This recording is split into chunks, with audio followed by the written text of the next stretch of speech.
América Podcast Collection. Elis, uma biografia musical. Episódio 7.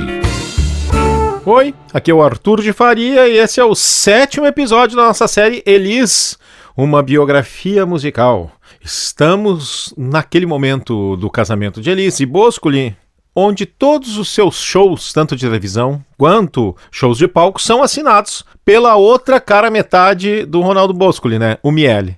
A dupla Miele e Boscoli tem aquela visão um pouco meio americanizada, um pouco meio Broadway, mas é garantia de sucesso. E são eles que vão dirigindo os especiais de TV, que a Elis faz muitos. Os primeiros se perderam todos, né? Que foram os especiais feitos para Record. Foram 3 Elis Especial em 1968 e 3 Elis Estúdio em 1969. O Elis Estúdio já era uma certa diferença com relação ao que ela tinha feito até então, porque, como o próprio nome diz, era feito em estúdio e não ao vivo. E eles podiam se arriscar a pequenas inovações que depois vão radicalizar nos anos seguintes, já na outra emissora na qual a Elis iria trabalhar. Sim, porque em 69 ela troca de televisão. Ela se demite da Record, a Record que foi tão responsável pelo seu sucesso, onde ela ganhava aquele salário astronômico, inclusive, e é contratada pela TV Globo, que nesse momento crescia rumo a se tornar a televisão mais importante do Brasil. A Elis vai ser apresentadora do programa Som Livre Exportação. Ela em dupla com o Ivan Lins. O programa era dirigido pelo Solano Ribeiro, seu ex-namorado, né? E iria passear por várias capitais do Brasil, estreando justamente em Porto Alegre. Em cada capital fazia um show que era gravado e depois transmitido pela TV Globo. As grandes atrações eram a Elis e o Ivan, mas também o Wilson Simonal, acompanhado pelo Som 3, grupo de um pianista de quem a gente vai falar muito, chamado César Camargo Mariano. Mas também tinha Os Mutantes e tinha uma banda igualmente de Porto Alegre, como Elis, chamada Liverpool. E muitas outras atrações. Não se tem nenhum registro das imagens desse programa, infelizmente, pelo menos até hoje. Até 2017, ninguém achou nenhum registro do Som Livre Exportação. O que é de curioso, antes da gente trocar de ano, é que em 1969, a Elis grava um disco com o Pelé. Sim, a Elis gravou um compacto em dupla com o Pelé. Isso é antes da Copa de 70, mas o Pelé já era super famoso e queria tentar carreira como cantor e compositor. E mesmo desafinado desse jeito, encheu tanto o saco da Elis que a Elis acabou topando. Mas não sem antes comentar com o Boscoli. Pô, Boscoli, o chato é que eu nunca quis ser jogadora do Santos e o Pelé quer ser cantor. Mas enfim, acabou seduzida pela ideia, afinal era o Pelé, super famoso, super amado por todo mundo, e eles gravaram esse compacto com 2 músicas do Pelé justamente depois de um jogo, ou seja, além de desafinado, o Pelé estava rouco. Deu nisso aí, né? Uma bizarria curiosa e interessante. Mas voltando para a televisão, a Elis começa também com a dupla Miele e Boscoli na Globo a retomar a série que era então chamada de Elis Especial. Volta a ser chamada Elis Especial e aí grava muitos programas que estão todos facilmente disponíveis no YouTube. Vale a pena catar. Bota aí Elis Especial quando tu tiver um tempinho e é impressionante, porque vai ver coisas absolutamente maravilhosas, não só dela, como ela se encontrando com grandes artistas da música brasileira daquele momento, artistas antigos anteriores a ela, artistas modernos que estavam surgindo naquele momento e em programas sempre muito bem produzidos, muito bem apresentados, muito bem montados. Uma pérola atrás da outra. Esse novo Elis Especial vai durar enquanto durar o casamento da Elis e do Ronaldo, ou seja, até 11 de maio de 1972. Em 17 de junho de 1970, estreou a melhor coisa que a Elis e o Boscoli fizeram juntos, o João Marcelo, filho deles. Num seu livro, na sua autobiografia, Eles e Eu, o Ronaldo Boscoli fala muito, né, dessa relação que sempre foi complicada entre ele e a Elis e entre ele e o filho, né, que acabaram nunca tendo uma real intimidade de pai e filho. O Boscoli nunca foi fácil em relação nenhuma, né. E para complicar, o menino nasceu em plena Copa do Mundo, num dia de Brasil e Uruguai. O que aconteceu? O Boscoli foi lá, deu uma espiada no filho e depois foi assistir o jogo. Não ficou com a já começou mal, né? Não ficou na maternidade, etc, etc. E para complicar, a Elis tinha feito uma plástica para diminuir os seios e aí não tinha leite para amamentar a criança. A criança, para complicar ainda mais, era alérgica a leite de vaca. E aí começou a rolar um estresse e a Elis foi desesperada para a televisão, para o programa do Flávio Cavalcante, para tentar conseguir uma ama de leite, para pedir socorro para as pessoas, uma coisa antiga, assim, alguém que pudesse amamentar o seu filho, como se fazia no século XIX, né? E conseguiu, deu tudo certo, mas foram momentos de grande tensão no nascimento desse primeiro filho, João Marcelo. No meio disso, ela ficou tão angustiada que fez uma coisa que impensada naquele momento, mandou chamar os pais de volta, os pais e o irmão. Os pais dela e o seu irmão Rogério tinham voltado para Porto Alegre, numa das tantas brigas de Elis com a família, né? E dessa vez eles voltaram contra a vontade do Boscoli. Ele, Boscoli, achava que a Elis era absolutamente explorada pela família, a família achava que a Elis era absolutamente explorada pelo Boscoli, o Boscoli só se referia à sogra como aquela víbora e ao sogro como aquele bêbado, então vocês imaginem a beleza que foi. O que evitou um desastre maior foi que o Boscoli convenceu a Elisa que pelo menos eles morassem bem longe. Então eles foram morar no Rio de Janeiro também, mas bem longe. Tem inclusive uma história cheia de versões, que ninguém sabe a versão verdadeira, de que o pai da Elis teria dado um tiro que não pegou no Ronaldo, quando a Elis teria ligado para o pai dizendo que o Ronaldo teria batido nela. Enfim, entre tapas e beijos, é fogo, é desejo, e eu não me lembro o resto da música, felizmente. Bom, ela conta uma parte dessa vida numa carta para uma ex-professora de português do Colégio Dom Diogo de Souza, em Porto Alegre, a Aida Ferraz. Vocês imaginem, então, a mulher que é a cantora mais importante do Brasil, super famosa, né, já uma mulher casada, né, com um filho, mandando uma carta para o professor de português para falar da vida. Esse é um dos tantos retratos tão pungentes dessa pessoa, tão cheia de contradições. Em determinado momento da carta, ela diz: no decorrer dos últimos 6 meses fiz o impossível.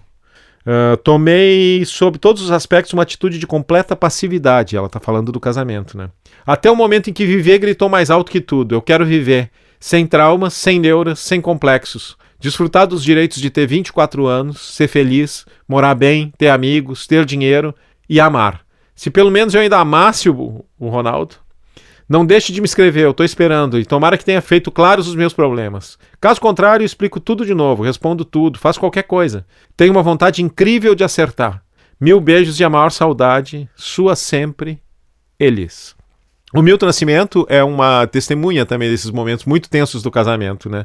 O Milton é padrinho do João Marcelo, sempre ele e a Elis se conheciam desde a adolescência, como a gente viu nos episódios anteriores, né? E nessa época ele estava muito duro, né? Ainda não tinha tido um primeiro sucessinho com Travessia, mas depois tinha ficado abandonado assim pela mídia, não tinha muito público e tal. E a Elis chama ele para passar um Natal com eles no Rio. Ele morava em São Paulo, não tinha dinheiro para passagem, aí eles pagam a passagem e aí diz o Milton: ela me botou num hotel de Copacabana, ali perto da praia, e eu passei o Natal com ela e a família. E pude testemunhar assim, nessa noite, a Elis chorando de solidão. Com a família ela chorou praticamente a noite inteira. Eu convivia com muita gente em São Paulo e a moda era falar mal da Elis, porque ela era geniosa, isso, aquilo, não levava desaforo para casa. Ninguém nunca pensou que era uma mulher muito sozinha, muito nova, com uma enorme responsabilidade na mão e com muita gente em cima querendo sugar e, inclusive, acabar com ela. O final do casamento com o Ronaldo Boscoli foi coroado de estupendas baixarias. De um lado, a cena clássica, né, já contada muitas vezes, da Elis arremessando pela janela os discos da coleção de Frank Sinatra que o Ronaldo tinha. E como o próprio Ronaldo dizia, eu gosto mais do Frank Sinatra do que de mulher. A Elis foi arremessando um por um os discos pela janela da sua casa. E, por outro lado, a baixaria final do Ronaldo foi chegar à conta do motel, frequentado por ele e outras moças, e singelamente pago com o cartão de crédito da Elis. A gota d'água foi quando ela foi buscar ele em mais uma internação, né, para curar da bebida. Era moda entre a turma do Ronaldo, Vinícius de Moraes, o Baden-Powell, o Grande Otelo, se internarem na clínica São Vicente para desintoxicação. E nessa vez a Elis foi buscar o Ronaldo, pagou a conta, ele discutiu com ela e aí ela achou que era o limite e eles finalmente se separaram e ele nem volta para casa. O resultado imediato, quando ela chega em casa, é que ela se livra de tudo o que tinha, bota fora tudo que tinha do casamento deles dois. Isso seria perdido para sempre se a empregada da casa não tivesse recolhido do lixo. E quando o João Marcelo tinha já quase 30 anos de idade, ela um dia apareceu e deu de presente para ele todas as coisas que ela tinha guardado. Inclusive a carteira de trabalho da Elis, que quando ela saiu da TV Globo, ela jogou no lixo e disse pra faxineira, pra empregada, né? Cansei de ter patrão. Apesar disso tudo, o Ronaldo sempre falou muito bem da Elis. Na sua autobiografia, que é um livro bem sincero, né? Ele estava doente, sabia que ia morrer, então ele não tinha mais quem enganar, não precisava enganar mais ninguém, né?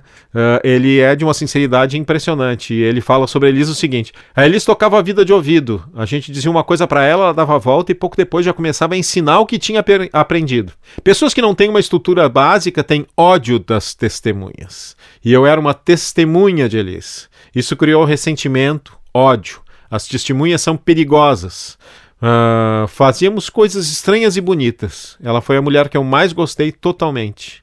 Eu nunca conheci ninguém mais inteligente que Elis.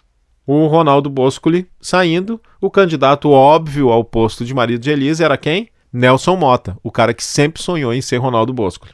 O próprio Boscoli diz do Nelson nessa sua autobiografia chamada Elis e Eu, né? O Nelson era um cara que tinha uma frustração enorme porque queria ser eu. Ele tinha produzido os últimos 2 discos da Elis, como a gente viu no episódio anterior, né? O Em Pleno Verão e Ela.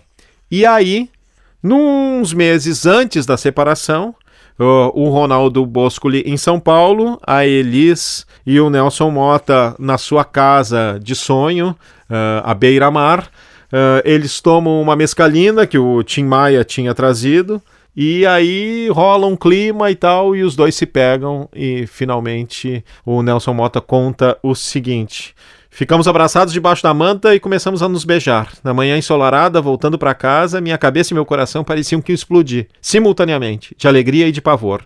Completamente apaixonado por Elise, carregando uma culpa monstruosa, pensando em Ronaldo e em Mônica. Mônica era a mulher do Nelson Motta. O Nelson Motta e a Mônica tinham se casado, e quem eram os padrinhos? A Elis Regina e o Ronaldo Boscoli.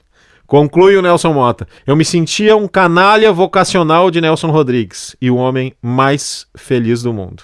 Era óbvio que a Elis e o Nelson Motta iam ficar juntos, né? O Nelson tinha mostrado um mundo novo para a Elis, era uma versão bem mais jovem do Ronaldo Boscoli e tal. Era óbvio para qualquer pessoa, menos para a Elis, porque quando eles planejam fugir juntos, um dia o Nelson Motta recebe um telefonema da Elis e ele conta.